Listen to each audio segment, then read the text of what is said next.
de mucha doctrina en un sentido, ¿no? Ya habíamos hecho una exégesis de ese capítulo 8 para ampliar un poco más el conocimiento y encontrar un poco más de esa riqueza que tiene ese capítulo, como todo el libro en sí.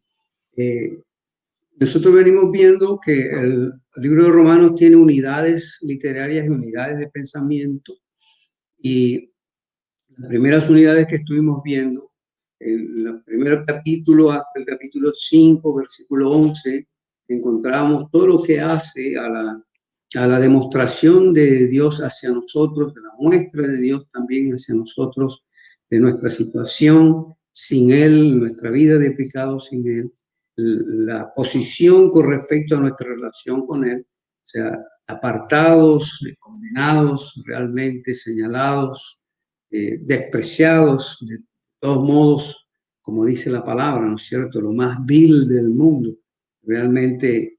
Y encontramos también la bendición de lo que es el proceso del propósito de la redención. Y luego encontramos también cómo Dios abre la puerta, ¿verdad?, a nuestras decisiones, a una identidad a través del capítulo 6, capítulo 7, y en el capítulo 8 vemos también lo que es la misericordia de Dios revelada a través de su propósito para la redención, que tiene que ver con la predestinación en un sentido, no individual, sino corporativo. O sea, Dios ha predestinado, ha decidido en su propósito toda la creación de Él sea redimida, sea salva, ¿no? Y ahora en el capítulo 9 hasta el 11, estos tres capítulos forman una unidad literaria, que algunos incluso los han tomado como si fuera un paréntesis, porque aunque el apóstol Pablo escribe de una forma que uno encuentra varios paréntesis en casi todas sus cartas. En Romanos no es la excepción, y es donde también encontramos algunos. Y este capítulo 9 hasta el capítulo 11, 9, 10 y 11, es donde podemos encontrar nosotros eh, una unidad, ¿no?, literaria, una unidad donde forma una unidad compacta, ¿no es cierto? Y esta unidad es tomada como un paréntesis, y en ella, al leerla, da la impresión de que el apóstol Pablo está diciendo, bueno, Dios aprobó la ley. No, no es así. No abroga ninguno de los pactos establecidos con Israel, ¿no? Porque está la tendencia a pensar, bueno, Israel será salvo. Es una de las preguntas que hay también incluso en la carta. No, de ninguna manera, no abroga los pactos que Dios estableció con Israel. Más bien responde a la paradoja. Estos capítulos del 9, 10 y 11 también responden a la paradoja del evangelio concerniente a lo que es la incredulidad de Israel. Como quien dice, ¿cómo si en Israel Dios apartó ese pueblo, lo formó porque realmente lo reunió para formarlo como pueblo, le dio promesas, y de esas promesas el Mesías para la redención de la raza humana? ¿Cómo Israel, ¿no? Tanta incredulidad, tanto rechazo a lo que Dios había prometido y a lo que Dios había demostrado a través del tiempo que era Dios verdadero, ¿no?, por el cumplimiento de sus promesas. Entonces, estos tres pasajes, estos tres capítulos en sí, no abrogan los pactos establecidos con Israel, sino más bien responden a la paradoja del evangelio concerniente a la incredulidad de Israel. Y de ellos vino la palabra, vino el Mesías, como ellos no creyeron. Es una paradoja, ¿verdad? Y en estos capítulos encontramos la respuesta, ¿no? Por lo tanto, estos capítulos deben ser interpretados como un todo. Cuando uno quisiera interpretar por alguna razón para enseñar o para escarbar más, hay que leerlos los tres, interpretándolos como un todo. Y en estos tres capítulos tenemos por lo menos tres divisiones principales, ¿no? Como un bosquejo general, tres divisiones principales. En el capítulo 9, desde el versículo 1 hasta el 29, encontramos una división que se enfoca en la soberanía de Dios.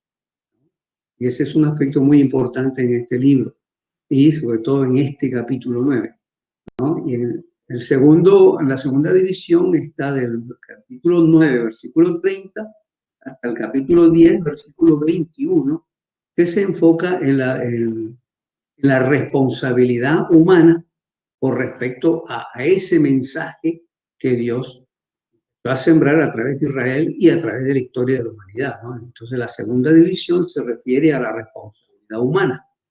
Y la tercera división del capítulo 11, del versículo 1 hasta el 31, se refiere al propósito eterno de Dios para redimir a la humanidad, ¿no? Y también encontramos nosotros que este pasaje tiene un paralelismo con Efesios capítulo 1, versículos 13 al 14, ¿cierto? Entonces, enfocados así, nosotros tenemos que, este no es un enfoque en el individuo en sí, o sea, estas palabras, esto que leemos en la Escritura, en especialmente el capítulo 9, no se refieren a un individuo en sí, aunque hay pasajes que da la impresión que estuviera hablándole a alguien en particular, pero no es así, porque fíjese, Dios en el capítulo 3 del libro de Génesis, cuando encara a la mujer en el Edén y hace el encuentro con la serpiente, allí hace Dios una declaración y da una promesa, que es cuando dice, pondré enemistad entre tu simiente y la simiente de ella. Y dando a entender ya Dios desde el vamos, desde el mismo momento de la caída, desde el vamos, Dios mismo diciendo al hombre, no lo voy a dejar tirado donde Satanás lo quiere tener, ¿no? Y tampoco quiero dejarlo llegar hasta donde Satanás lo quiere llevar. Ese es interpretar más o menos esto así. Entonces, en Génesis capítulo 3, versículo 15, habla de la simiente y encontramos también de que más adelante en el libro de los Hechos hay mucha referencia al Jesús este que vosotros, ¿no?, despreciasteis, crucificasteis. Entonces, es como conciliar estos capítulos dándonos a entender de que el propósito eterno de Dios se centró para llevarlo a cabo en la nación de Israel, pero de ahí a ir abriendo paso, abriendo camino a la bendición de la raza humana, ¿no es cierto? Entonces, acá encontramos la demostración de esa paradoja. ¿Por qué Israel, si recibió el mensaje, porque Israel, que debía haber hecho todo y estaba contento, ha debido cumplir, seguir, ¿no es cierto? Bien, pero precisamente ahora, en esta unidad literaria, ¿no?, del capítulo 9 al 11 se mencionan más de 25 pasajes del Antiguo Testamento. Y precisamente es a propósito para poder darle sostén a todo lo que se habla acerca del pueblo de Israel. Decía que estos pasajes, sobre todo capítulo 9, 10 y 11, más centrado en el 9, hay más de 25 pasajes del Antiguo Testamento a los que se hace referencia, ¿no? Y se mencionan esos pasajes con los cuales se ilustra bien esa paradoja de la incredulidad de Israel, que la mayoría de los descendientes físicos de Abraham habían rechazado a Dios aún en el pasado. Es como Pablo queriendo demostrar eh, a, a los gentiles y a los judíos de la iglesia de Roma, porque acuérdense que esta carta se le escribe a la iglesia que estaba en Roma, debido al conflicto que había allí entre la iglesia, porque cuando salieron los judíos expulsados de Roma, los que quedaron al frente de la congregación fueron gentiles, porque eran romanos y descendientes de romanos nacidos en Roma. Entonces, el apóstol Pablo está con esta carta que Dios le inspira esta palabra por el Espíritu, está demostrándole a los dos, tanto a gentiles como a judíos, de que esa paradoja de que Israel rechaza el evangelio, el mensaje de Dios, estuvo dada, pero no porque toda la nación, sino porque algunos, ¿no es cierto? Algunos, unas personas, una parte del pueblo rechazaban a Israel, la palabra de Dios, los conceptos y los preceptos de Dios. Entonces, por eso se hace uso de más de 25 pasajes del Antiguo Testamento, ¿sí? Y nosotros debemos tener entonces presente que la perspectiva de esta carta es corporativa, es la más neutral de todas las cartas, es lo que habíamos visto, ¿no es cierto? Entonces, así como en el pasado el pueblo de Israel tuvo parte de su pueblo que rechazó a Dios, aún en el presente sigue siendo lo mismo, pero el apóstol Pablo cuando pone en balanza a la iglesia de Roma, los gentiles con los judíos, le dice a los gentiles también, le da a entender, mire, no crean que yo rechazo al pueblo de Israel porque algunos me dejaron, no, los que me dejaron, claro, no, están conmigo. Asimismo, vosotros, ustedes los gentiles, ¿sí? Los que me busquen estarán conmigo y los que me dejen no estarán conmigo. Entonces, ese es el equilibrio que tiene esta carta. Por eso es la más neutral de todas las cartas del apóstol Pablo. Bien, entonces debemos tener presente que la perspectiva de esta carta es entonces corporativa, ¿sí? Que no se refiere exclusivamente, está escrita para un individuo y que es la más neutral de todas las cartas, ¿sí? Ahora, en el capítulo 9 es uno de los pasajes, eso ténganlo en cuenta, es uno de los pasajes más fuertes del Nuevo Testamento acerca de la soberanía de Dios, ¿sí? El otro pasaje que es fuerte también con respecto a la soberanía de Dios es que está en Efesios capítulo 1, versículos 13 y 14. Aquí es donde encontramos como más explícita lo que hace a la soberanía de Dios. También, esto es capítulo 9. En el capítulo 10 se destaca más lo que es, repetidamente se declara lo que es el libre albedrío humano. ¿So? Entonces, en el capítulo 9 tenemos lo que es la soberanía de Dios. En el capítulo 10 más se declara lo que hace a la soberanía, al albedrío humano, al libre albedrío. Entonces, observamos que el apóstol Pablo no trata de reconciliar estas dos verdades. Una, la soberanía de Dios por un lado, otra, el libre albedrío del hombre. Entonces, ¿esto cómo se reconcilia? En realidad, el apóstol cuando escribe la carta no trata de ninguna manera de reconciliar estas dos verdades, ¿no? Porque están dadas precisamente en lo que se llama una tensión teológica. Toda la doctrina bíblica, yo les decía al comienzo, está dada en una tensión teológica, ¿no? Porque la mayoría de las doctrinas bíblicas están dadas en lo que se llaman pares dialécticos, ¿no? En un extremo y otro extremo que hacen como que las barreras de contención, ¿verdad?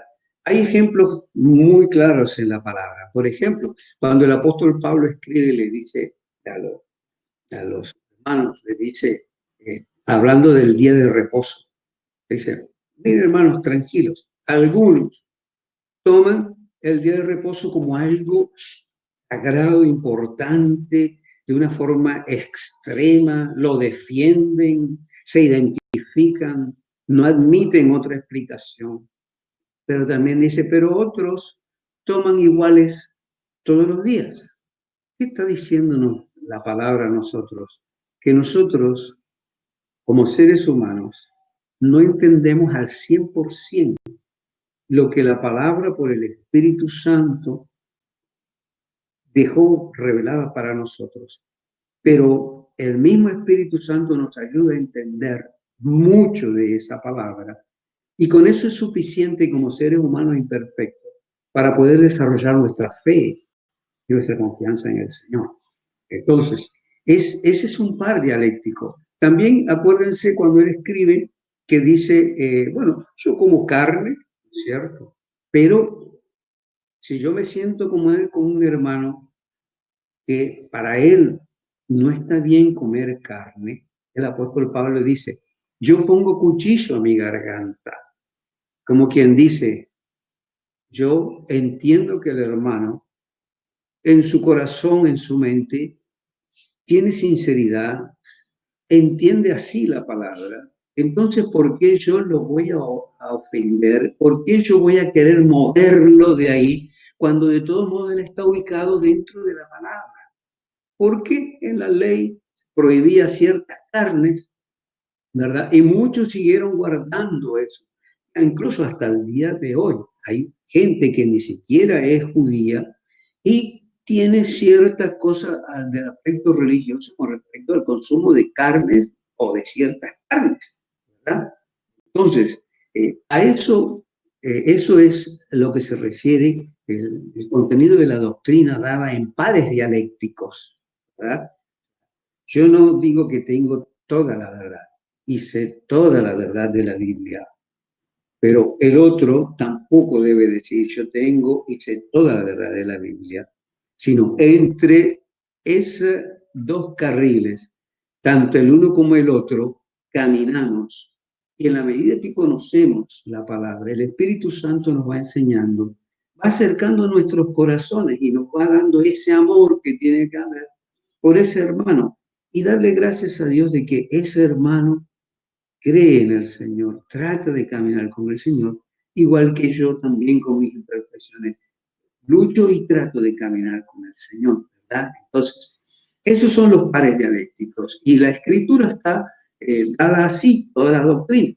Y en el libro de Romanos encontramos precisamente esto como si fuera una discusión, pero que realmente no es así.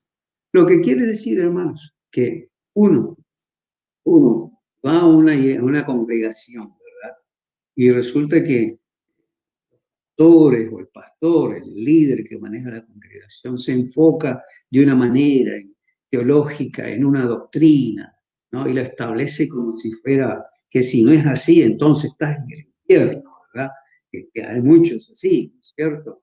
Y si no lo crees así, entonces andate a otro lado, ¿no? Eh, Eso, a eso nos llama el Señor con una palabra, ¿no es cierto? Doctrina dada en pares dialécticos. No está eh, correcto de que se adueñe de la gente con una doctrina, ¿verdad? Y los mande al infierno porque no creen y no ven y no entienden, no comprenden la doctrina o no aceptan la doctrina como se la quieren enseñar. Entonces, es darle gracias al Señor, ¿verdad? Por eso Pablo el apóstol dice, a todos me he hecho de todos, con tal que de todos salve a algunos. No dice para salvarlos a todos. Entonces, fíjense, eso nos tiene que llamar a nosotros a revisar nuestro corazón, ¿verdad? Nuestra mente, nuestra posición, ¿cierto? Respecto a la fe de los demás. Por eso también la Escritura dice, mire que el que cree estar firme, fíjese, caiga, ¿no es cierto? Entonces, es precisamente sacándonos Dios a nosotros el orgullo, la vanidad, ese egoísmo, ¿no es cierto? De querer creer de que somos, sabemos, estamos. No. Simplemente y sencillamente somos todos hijos de Dios que creímos que nuestros pecados han sido perdonados por la sangre de Jesucristo, y aquí estamos y caminamos en ese camino con el Señor, ¿verdad? Y vos y yo nos damos la mano para ayudarnos a correr y a caminar juntos y para ayudarnos a no dejarnos tirados los unos a los otros, como está pasando con el ejército evangélico unos cuantos años en este mundo, ¿verdad? Yo les decía, no sé si lo dije, que se dice que el único ejército que deja tirado a sus heridos en el camino es el ejército del pueblo de Dios. Que no seamos nosotros parte de ese ejército que deja tirado, porque creemos una cosa y no aceptamos. Mientras esté dentro de la palabra inspirada por el Espíritu Santo, mi hermano, ahí vamos juntos, ¿verdad? ¿Sí? Bien, entonces, esto hace a que nuestro corazón sea abierto para bendecir a otros y también ser bendecidos. Me tomo unos minutitos para darles un testimonio. Cuando recién conocimos al Señor, mi hermano, con mis hermanos, mis 4 hermanos y yo, vinimos al Señor, años 70, más o menos, años 71. Dios puso en nuestro corazón el compartir con juventudes en todos lados y, y empezamos a tener encuentros con congregaciones que no pertenecían a la misma misión, ¿no? Y unos eran pentecostales, habían bautistas, habían presbiterianos, ¿no? Y todo eso sucedió en Barranquilla, ¿no? En Colombia. Y de allí Dios fue sumando entre nosotros jóvenes, ¿no? Que eran de otras congregaciones, pero que nos identificábamos con el sentido de buscar del Señor, de amar, de aprender más, de tener más del Señor. Entonces empezamos a juntarnos en, una vez en la bautista, otra vez en la presbiteriana, otra vez en la congregación donde estábamos nosotros, que era pentecostal. Y gracias a Dios tuvimos pastores que Dios les dio una mente y una luz para que no se cruzaran en medio nuestro por lo que Dios estaba haciendo. Y así fuimos contactando en las escuelas y llegamos a contactar dentro de las escuelas católicas, ¿no? Allí en la escuela de San Miguel del Rosario, en la ciudad de Barranquilla, que es netamente católica, de monjas. Llegamos a entrar allí, a tener reuniones. Los viernes nos juntábamos en las tardes a las 5 de la tarde y teníamos unas reuniones como con 300 chicos y chicas, porque era de mujeres, no sé si sigue siendo así, y algunas monjas. Y un día aparecieron 2 monjas en la congregación nuestra que entregaron su vida al Señor. Y eran 2 monjas que una era licenciada en idiomas y en ciencias sociales, la otra era licenciada en filosofía y letra y también en aspectos de geografía e historia. Y esas monjas empezaron a venir a la congregación nuestra los sábados a las reuniones de jóvenes. Y ellas empezaron a compartir el evangelio ya más claro, porque Dios había alumbrado los ojos de su entendimiento por el Espíritu y la misma palabra.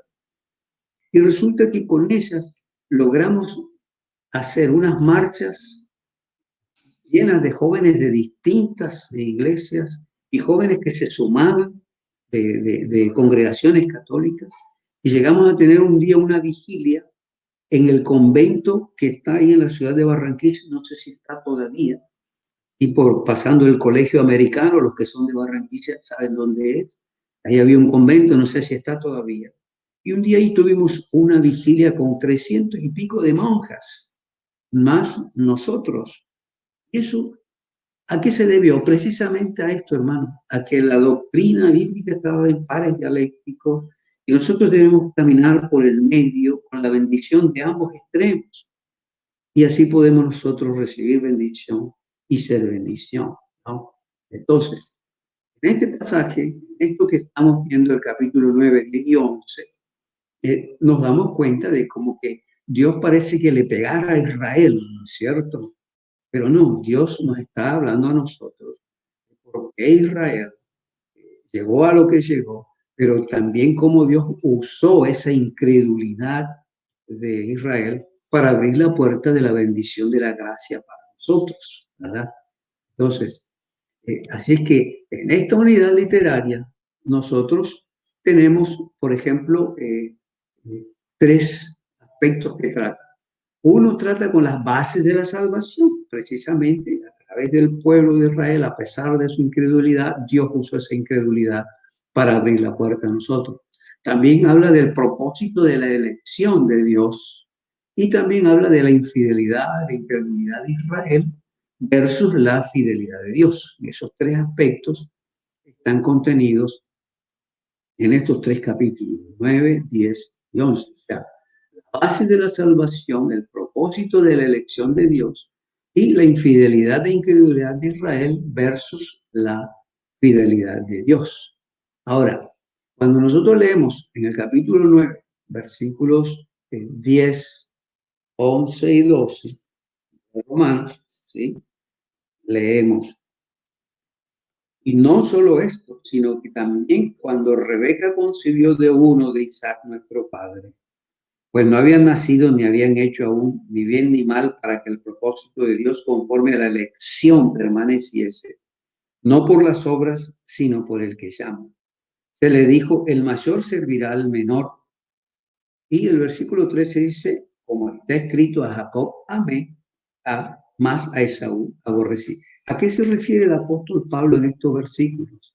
Se refiere precisamente a la soberanía de él en cuanto a la elección.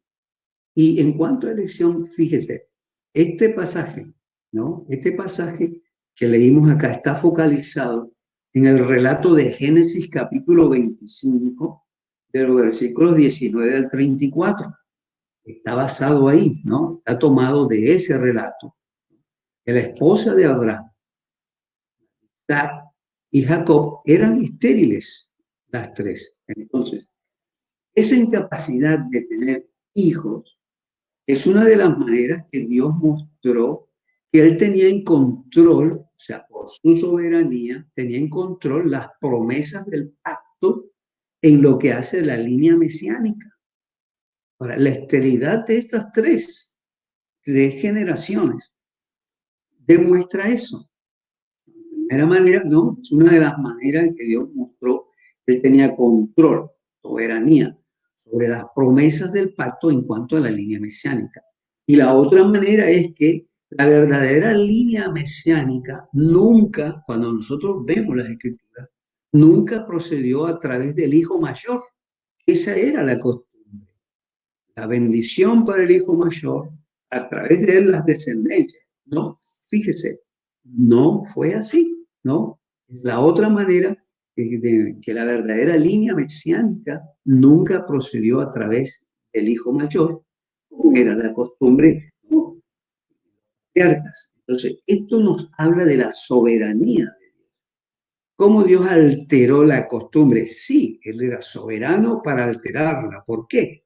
Bueno, esto nos da a entender varias cosas, ¿no? Por eso este relato es usado en esto para demostrar que la elección es de Dios. Nosotros miramos el versículo 16, dice, así que no depende del que quiere ni del que corre, sino de Dios que tiene misericordia. Entonces, ahí vemos nosotros la soberanía de Dios, usando al pueblo así, al pueblo de Israel, su descendencia, su raza, para tener donde abrir la puerta de la bendición. Por eso dice, sino que de Dios que tiene misericordia. Por eso dice que no depende del que quiere, ni del que corre. Y esto nos habla a nosotros, mis hermanos, ¿sí? Que la elección es de Dios y no del linaje humano o del mérito o logros humanos. Fíjense, hermano, acá nosotros tenemos que hacer una reflexión contemporánea, ¿no? Hace muchos años se vino estableciendo los institutos y los seminarios, ¿no?, teológicos, que realmente es bueno si uno puede acceder, es bueno, pero no es necesario, ¿no? Cualquiera, si estuviera presente, me arrancaría la cabeza o me insultaría, sé que no me está insultando ya, es cierto, pero nunca me importó eso. Eh, Esto hemos venido a través del tiempo, con los estudios teológicos, pidiendo o tratando o exigiendo de que se haga mérito para poder ser considerado un siervo de Dios. Y fíjese, la escritura es sencilla, para entenderla. Está escrita en un lenguaje traducido a nuestro castellano que lo podemos, ¿no? La elección es de Dios y no del linaje humano ni del mérito o logro humano, ¿no? Esto, hermanos, es el corazón del Evangelio del Nuevo Pacto. Por eso Hebreos dice, aquel pacto, pero ahora hay un nuevo, y dice el escritor hebreo, y mejor pacto. Precisamente porque aquel pacto solamente enfocaba a una nación, a una raza. Pero el nuevo pacto enfoca a toda la raza humana y precisamente la elección en toda la raza humana no depende del linaje ni tampoco del mérito humano. Por eso la escritura dice, Pedro dice, Él nos redimió, dice, nos sacó de las tinieblas a su luz y nos hizo sacerdotes y reyes. Esa es línea Israel, ¿verdad? Reyes y sacerdotes. Y también dice lo más vil del mundo, lo más despreciado del mundo, lo que no era del mundo, dice, escogió Dios.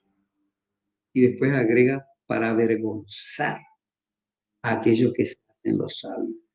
Mis amados, esto es algo que nosotros tenemos en nuestro corazón y en nuestra mente. Si yo entiendo y he podido estudiar, he podido conseguir entender, y quizá por mi inclinación particular, la suya también, de tener más información, eso a mí no me hace superior a nadie, delante de Dios con respecto a su palabra, a su propósito, a su plan. Simplemente soy un hijo de Él que puedo ser útil para bendecir a otros. Otros son útiles para bendecir, ¿cierto? Entonces, la elección está en la soberanía de Dios, ¿sí? Y yo decía que este capítulo, sobre todo el 9, tiene más esto, ¿sí? Ahora, eh, esta elección fue con el propósito de Dios de incluir a toda la raza humana. El Mesías vendría de una simiente selecta para todos los seres humanos. Por eso fue que el Mesías vino, no procedió a través del hijo mayor como era la costumbre, sino Dios en su soberanía decidió tomar la línea mesiánica de aquellos que ni siquiera eran considerados, ¿verdad? Por eso ese Mesías nació también, ¿no? O sea, Dios dándole vuelta a todo concepto soberbio de nuestra raza humana, ¿verdad? Y que Dios pues nos ayude a nosotros también a pensar y a sentir esto de esta manera, ¿no es cierto? Entonces, el Mesías vendría de una simiente selecta para todos los seres humanos. Para. Hay un versículo que suena raro ahí, ¿no? Que es el versículo 13, que dice, los leí, como está escrito, a Jacob amé, más a Esaú aborrecí. No quiere decir de que Dios, bueno, lo despreció, porque en nuestro lenguaje, en nuestro idioma castellano, la palabra aborrecer es bastante dura, es bastante fuerte, ¿no es cierto? Aborrecer es el desprecio, uno de los desprecios más grandes que uno puede eh, explicar o decir en palabras. Entonces, aborrezco, ¿sí? Ese ya aborrezco, como quien dice, patea mucho, no merece ni siquiera mencionar ni pensar, ¿cierto? Pero no, en nuestro castellano es así, pero realmente ese es una referencia que está en el libro de Malaquías, precisamente casi con la misma palabra, en Malaquías capítulo 1, de los, creo que los tres primeros versículos, los dos primeros versículos, ahí en Malaquías, ¿no? Donde dice que más, amé más a Esaú, aborrecí, siendo Esaú el mayor, ¿no? Pero no, el aborrecer es una expresión hebrea de comparación, ¿no? De comparar.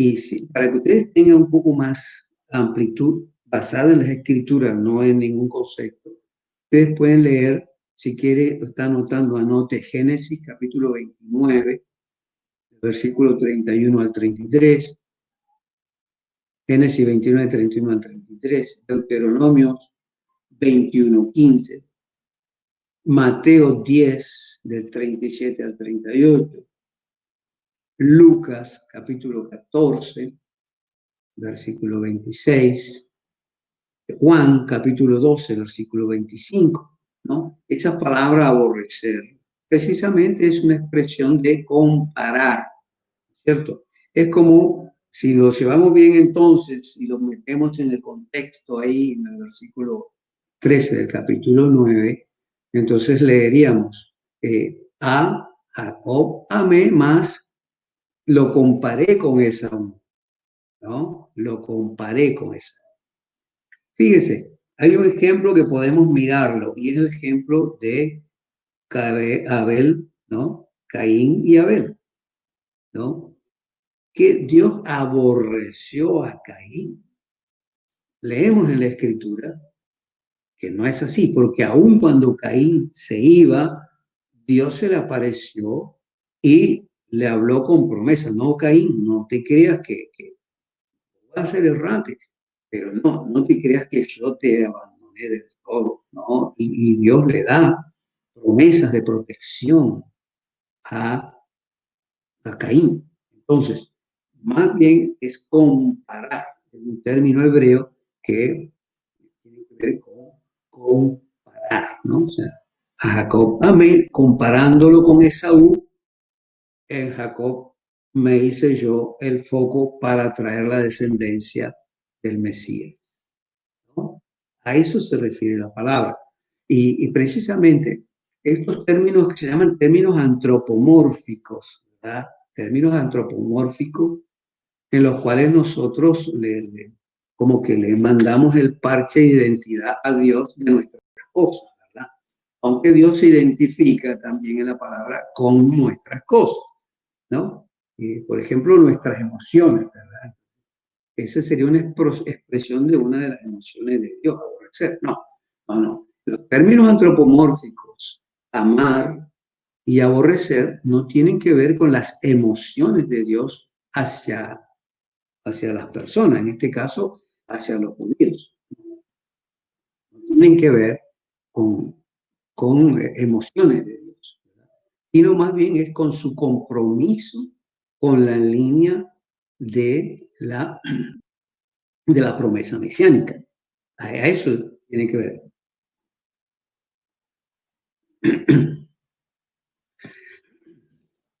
Para que tengamos claro y no nos confundamos, ¿verdad? De que como Dios también aborrece, ¿no? Y precisamente por leer así a la ligera, ¿no? Y creer entender a nuestra manera, es que a veces agarramos el camino equivocado. Entonces, ¿qué es lo que hay que hacer? No, yo no entiendo, no sé por qué se dice aborrecer, para mí es tal cosa así, pero acuérdense, la escritura fue dada. Una, la doctrina en pares dialécticos que tienen que ver más con la idiosincrasia de las culturas orientales que no se parecen mucho o casi nada a las nuestras, ¿no? Otra, en otros idiomas que tienen otro contexto cultural, ¿no? Y otra expresión semántica, ¿no? E incluso gramatical. Fíjense que hay pasajes de la escritura, todas las cartas del apóstol Pablo, que nosotros tenemos como en dos versículos tenemos como 10 frases, 10 frases. En el griego, a veces esos dos versículos que nosotros tenemos 10 frases, es una sola frase gramatical. Entonces, eso nos llama a nosotros a tener en cuenta qué hacer, ¿no? Quizá estoy como que parándome un poco, pero creo que es necesario, mis hermanos. ¿Qué hacer cuando leemos las escrituras? Hay palabras que como que me pueden llevar a confundir. Déjenlas ahí quietas. siga leyendo el pasaje, siga leyendo el capítulo y simplemente dele gracias a Dios por lo que del pasaje o del capítulo habla a su corazón y lo edifica. Porque a la larga, cuando nosotros leemos la Escritura, es para ver qué Dios nos dice a nosotros personalmente y por el Espíritu Santo que está dejando en nuestra vida sembrado, ya sea de llamado de atención, de corrección, ¿verdad? De advertencia, de bendición, de promesa, de consuelo, de dirección, de luz, de guía, ¿entiendes? Cuando leemos particularmente la palabra, entonces tenemos que, si encontramos un término así que parece que nos saca de foco por nuestra forma de pensar, nuestra descendencia occidental, dejémoslo quieto, hermano, dejémoslo quieto. En algún momento el Espíritu Santo, en el contexto de algo, nos muestra la luz de eso. O Dios puede usar a alguien que un poco más allá, leyendo, escarbando un poco, comprende más, entonces nos trae la luz. Y nosotros simplemente tenemos que decir gracias, Señor, porque lo dejé quieto ahí a que seas vos el que me traigas la luz. Y así pasa, ¿no es cierto? Entonces, bien, quería hacer foco en ese, como un paréntesis, para que tuviésemos en cuenta a qué se refiere la Escritura. Esto es realmente una verdad absoluta donde todo lo que hace a, a la elección, ¿verdad? Dios hace, eso lo hace precisamente como a su soberanía, ¿no? A su soberanía. Y hay otros pasajes más adelante que después, si alcanzamos, lo podemos leer, ¿verdad? Bien, ahora, nosotros vemos en el capítulo 9, versículos 15 y 16, que se enfatiza en lo que es la misericordia. Fíjense que dice, pues a Moisés dice, tendré misericordia del que yo tenga misericordia y me compadeceré del que yo me compadezca. Habla en términos como Dios diciendo, yo hago lo que me da la gana, o sea, la soberanía de Dios, ¿no es cierto? Pero fíjese que la clave es su misericordia. ¿Sí? Así que no depende del que quiere ni del que corre, sino de Dios que tiene misericordia. Entonces, estos dos versículos se enfatizan en la palabra misericordia, que es, en el griego es una traducción del término hebreo Hesed, Hesed, Hesed, que significaba firme lealtad de pacto, firme lealtad de pacto. Yo hice pacto ya en el Génesis con delante de el mismo Satanás cuando le dije que pondré enemistad entre tu simiente y la simiente de ella. Lealtad de ese pacto a través de la historia de la raza humana con el pueblo de Israel, y aquí en estos versículos nos está diciendo. Así que no depende del que quiere ni del que corre, sino de Dios que tiene. Cambia la palabra misericordia, que tiene lealtad de pacto. Dios se propuso no dejarnos tirados y darnos la oportunidad de la salvación. Esa es una grande bendición para nosotros, la raza humana, y para cada uno de nosotros que la podamos comprender así, pero no por inteligentes, sino porque el Espíritu Santo es el que nos ayuda a comprenderlo así y a decir, epa, no lo merezco, pero lo tomo porque Dios lo tiene para mí, ¿cierto? O sea, lealtad, pacto. La misericordia de Dios, su elección son plurales, son corporativas. Porque fíjese, en Jacob él bendice a Israel, pero en Isaac bendice a toda la raza humana, porque es la promesa que se le hizo a Abraham, ¿cierto? Entonces, precisamente esta verdad es una clave para descifrar lo que es la doctrina de la predestinación en cuanto a la redención universal. En Jacob bendice a Israel, pero en Isaac bendice a toda la raza humana, o sea, no se quedó nadie afuera, ni el pueblo donde él escogió para traer al Mesías, ni el resto de la humanidad que no tenía nada que ver con la descendencia de Israel, ¿no es cierto? Y eso es lealtad de pacto de Dios desde Génesis para con nosotros. Entonces la misericordia, nos damos cuenta que abre el camino de la fe a toda la raza humana y es una bendición, ¿no? Ahora, el carácter de Dios es primeramente misericordia y no ira, ¿sí? Él, precisamente, las acciones de Dios tienen siempre propósito redentor. Mientras dura la raza humana, ese siempre será el propósito de Dios en todas sus acciones para con la raza humana. Mientras dure la raza humana, eso será siempre de parte de Dios, un propósito redentor. Si leemos el versículo 20, 24, encontramos que dice: mas antes, oh hombre, ¿quién eres tú para que acerques con Dios? Dirá el vaso de barro al que lo formó: ¿por qué me has hecho así? ¿O no tiene potestad el alfarero sobre el barro para hacer la misma masa? Un vaso para honra y otro para deshonra. ¿Y qué si Dios, queriendo mostrar su ira y hacer notorio su poder, soportó con mucha paciencia los vasos de ira preparados para destrucción, y para hacer notorias las riquezas de su gloria, las mostró para con los vasos de misericordia que él preparó de antemano para gloria, a los cuales también ha llamado, a los cuales también ha llamado, esto es, a nosotros, no solo de los judíos, sino también. Todas las acciones de Dios tienen siempre un propósito de redención.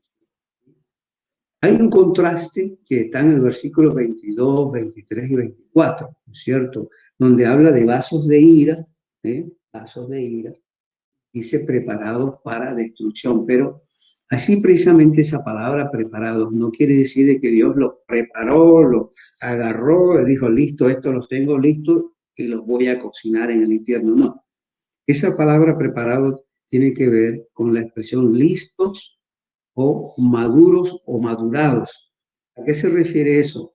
A que cada uno, por decisión, va viviendo su vida de relación con Dios. Y si vive fuera de lo que Dios en su propósito, en su palabra, le da pautas para un estilo de vida, para una vida diferente, un proceso de santificación, entonces va perdiendo, y a medida que pasa el tiempo, va siendo, como quien dice, un candidato fijo. Eso lo entendemos mejor en nuestro idioma.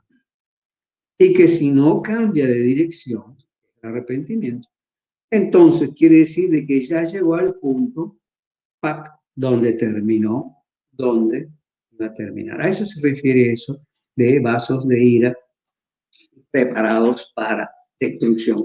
Pero no es que Dios dice: esto los tengo listo, predestinado para destruirlos, y esto no. No, esto tiene que ver con el libre albedrío, la decisión nuestra.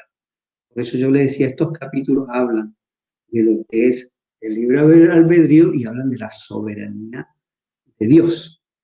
Creo que lo tenemos claro, ¿no es cierto? Ahora hemos venido viendo este capítulo 9 como el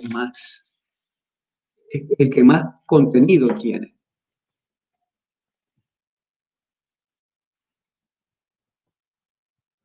Bien, ahora el capítulo 10 destaca lo que es el libre albedrío, ¿no? En el 9 hay mucho más de lo que es la soberanía de Dios, mucho más claro. Y en el 10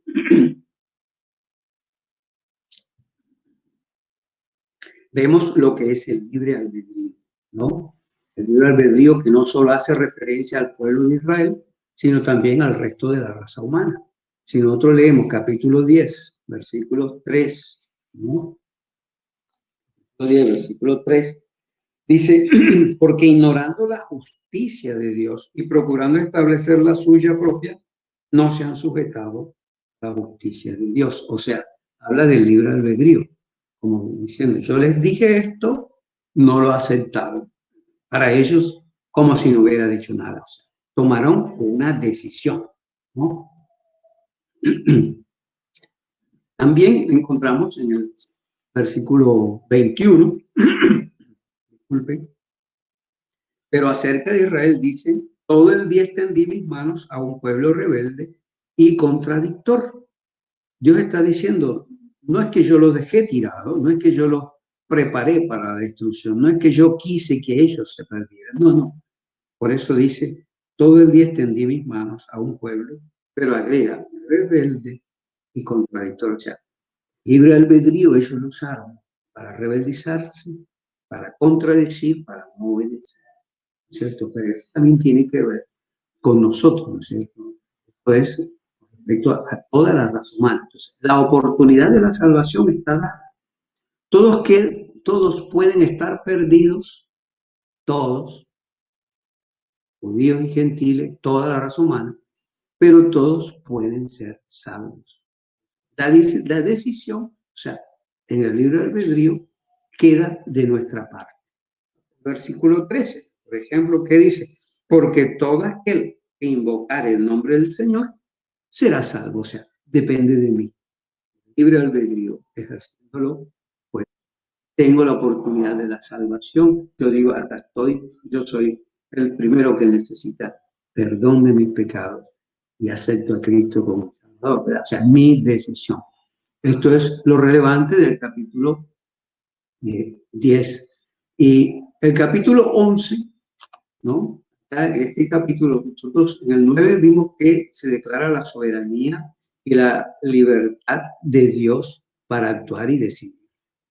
En el capítulo 10 declara que los judíos eran libres de aceptar o rechazar el evangelio, o sea, ejercieron su libre albedrío. ¿Sí? Bien, entonces, en el capítulo 11 encontramos que Pablo afirma la fidelidad de Dios frente a la infidelidad de Israel. Leemos unos versículos, ¿no? En el capítulo 11, el versículo 1 dice, digo pues, ¿ha desechado Dios a su pueblo? En ninguna manera, porque también yo soy israelita de la descendencia de Abraham, de la tribu de Benjamín. No ha desechado Dios a su pueblo, al cual desde antes conoció. ¿O no sabéis qué dice de Elías la escritura?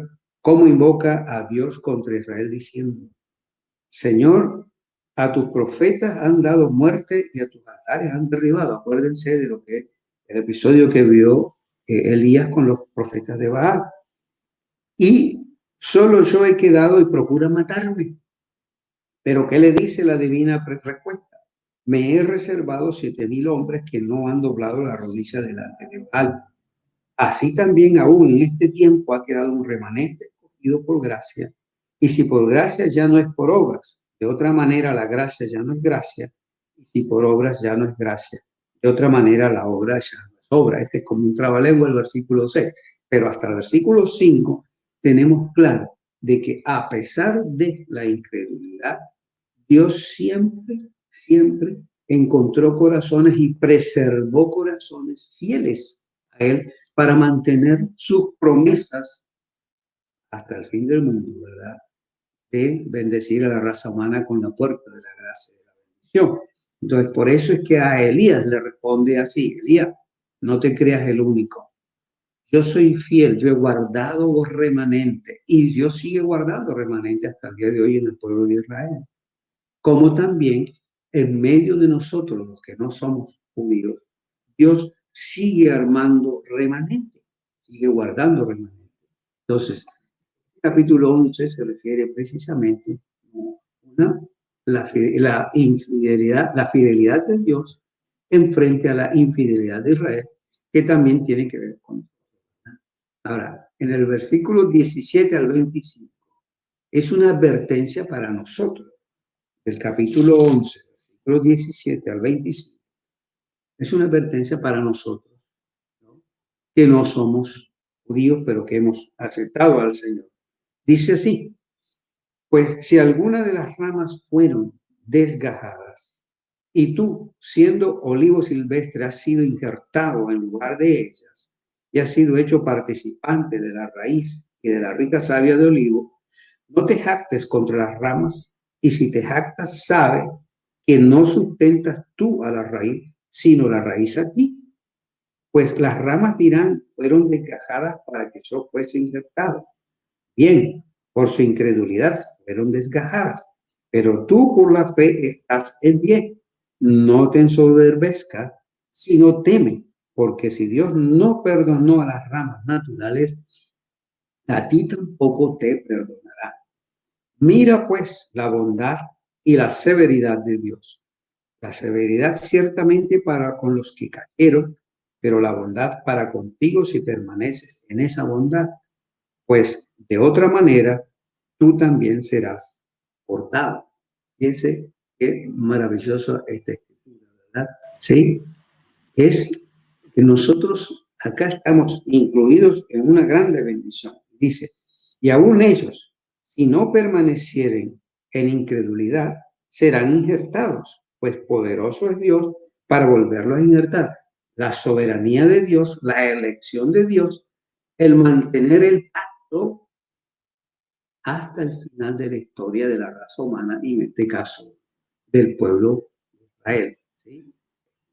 Versículo 24. Porque si tú fuiste cortado del que por naturaleza es olivo silvestre y contra naturaleza fuiste injertado, esto podríamos decir, tú que fuiste cortado de entre los gentiles y has sido injertado en el tronco que yo armé y dejé listo de los israelitas, ¿no? Podemos leerlo así. Cuanto más estos que son las ramas naturales serán injertados en su propio olivo, como diciendo Dios, para no te creas más que aquellos de mi pueblo que me rechazaron. No, no, yo a mi pueblo no lo dejo de lado. Tengo remanente y son valiosos. Ellos son la rama natural. Los que se desgajaron fueron arrancados por su incredulidad. Abrieron el espacio para que tú fueses injertado, o sea, para que recibiese la bendición. Y el espacio de la gracia, ¿verdad? Es la puerta de la fe, la misericordia de Dios, ¿no? Entonces, sigue diciendo, porque no quiero, hermanos, que ignoréis este misterio, para que no seáis arrogantes en cuanto a vosotros mismos, que ha acontecido a Israel endurecimiento en parte hasta que haya entrado la plenitud de los gentiles. ¿Qué quiere decir esto? Que Dios dice, está la oportunidad abierta. Yo amo a mi pueblo Israel. Todavía de él hay muchos que vendrán a ser obedientes, a ser salvos. Y son el remanente que yo voy a guardar. ¿Cierto? Entonces, es como Dios diciendo, bueno, ojo, te di la oportunidad, la aprovechaste, sé agradecido, ¿verdad? Sé agradecido. Y agradecido a Dios y agradecido a Israel, ¿no es cierto? También, porque por su incredulidad, pues Dios dijo, vamos a abrir la puerta para el otro lado. Pero era promesa, ¿cierto? Ahora, Israel como nación ha de ser todavía salvo. Fíjese, eh, el versículo 33, el versículo 26, perdón, 26, hasta el versículo 32. Lo leemos, dice, y luego todo Israel será salvo, como está escrito, vendrá de Sión el libertador que apartará de Jacob la impiedad.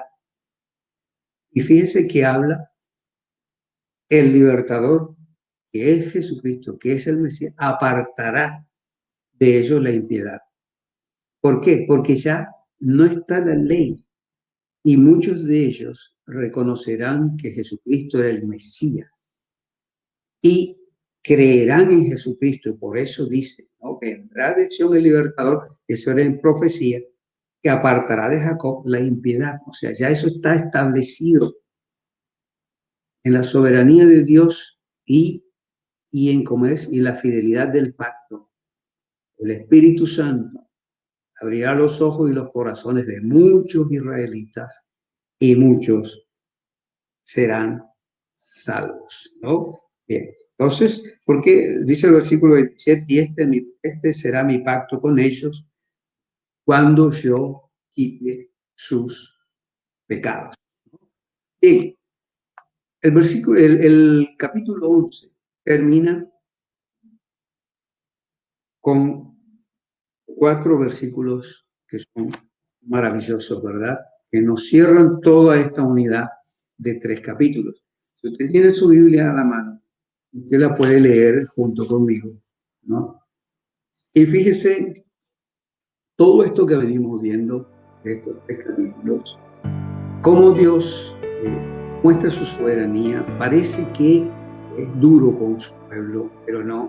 Precisamente es marcando que Dios espera siempre, ¿no?, a lo que Él propone, a lo que Él entrega, a lo que Él regala, propone, que nosotros